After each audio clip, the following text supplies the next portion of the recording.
Hello everyone, welcome back to our channel. Today in this video session, we will learn some stock and shares in brief. Some important facts and formulae in brief में समझेंगे. तो जब हम to start a big business or any industry तो a large amount of money is needed. तो हम कोई भी बिजनेस बिग बिजनेस और इंडस्ट्री को स्टार्ट करते तो हमें लार्ज अमाउंट की नीडेड होती है. It is beyond the capacity of one or two person to arrange such a huge amount. However, some persons associate together होते हैं और एक कंपनी को बनाते हैं और क्या करते हैं, draft a proposal and prospectus issue करते हैं और अपने प्रोजेक्ट के प्लान को एक्सप्लेन करते हैं और पब्लिक को इनवाइट करते हैं कि वो हमारे प्रोजेक्ट में मनी को इन्वेस्ट करें. तो they thus pull up funds from the public. तो वो क्या करते हैं, पुल अप करते हैं फंड्स को फ्रॉम द पब्लिक से पैसा लेते हैं और उनको कंपनी के शेयर्स को क्या करते हैं, असाइन कर देते हैं. Means by assigning them shares of the company के शेयर्स को उनको असाइन कर देते हैं. अब हम इम्पोर्टेंट फैक्ट्स एंड फॉर्मूले के बारे में जानेंगे. स्टॉक कैपिटल क्या होता है? The total amount of money needed to run the company is called the stock capital. जो टोटल अमाउंट मनी हमें कंपनी को रन कराने के लिए जो इम्पेरेटिव होती है, नीडेड होती है. शेयर और स्टॉक क्या होता है? द होल कैपिटल को जब हम डिवाइड कर देते हैं स्मॉल यूनिट्स में, उसको हम शेयर्स और स्टॉक कहते हैं.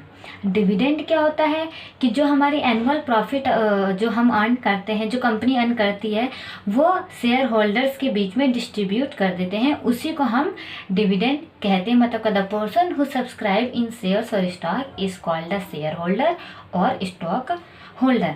फेस वैल्यू क्या होता है? The face value of share और stock printed on the share certificate पे जो वैल्यू जो होती है शेयर की वो प्रिंटेड होती है, उसको हम बोलते हैं फेस वैल्यू, नॉमिनल वैल्यू और पार वैल्यू भी बोलते हैं. Market value the stock of different companies को यहाँ पे सोल्ड किया जाता है, बॉट किया जाता है इन द ओपन मार्केट में, वो भी थ्रू ब्रोकर्स के थ्रू एट स्टॉक एक्सचेंज में. अगर एट प्रीमियम पे है या पार से अबव है हमारा शेयर, तो हमारे मार्केट वैल्यू क्या होगी, ज़्यादा होगी फेस वैल्यू से. एट पार पे है तो मार्केट वैल्यू सेम एस रहेगी फेस वैल्यू के बराबर. एट डिस्काउंट पे है और बिलो है पार से और बिलो पार, तो if its market value is less than its face value. यहाँ पे चलिए एक बार देखते हैं. इफ़ अगर 100 स्टॉक कोटेड किए गए हैं प्रीमियम पे ऑफ 16 के प्रीमियम पे, तो मार्केट वैल्यू क्या होगी, 100 प्लस में 16 उसमें ऐड कर देंगे, ज़्यादा होगी हमारी मार्केट वैल्यू मोर देन इस फेस वैल्यू से, तो 116 हो जाएगा. अगर हमारा स्टॉक जो है कोटेड कर रहे हैं हम 100 पे है, डिस्काउंट है 7 का, तो हमारी मार्केट वैल्यू जो क्या होगी, अगर एट डिस्काउंट पे है या बिलो पार है तो मार्केट वैल्यू हमारी लेस देन हो जाएगी फेस वैल्यू से. तो 100 में से 7 गए, 93 हमारी हो जाएगी ये फेस वैल्यू.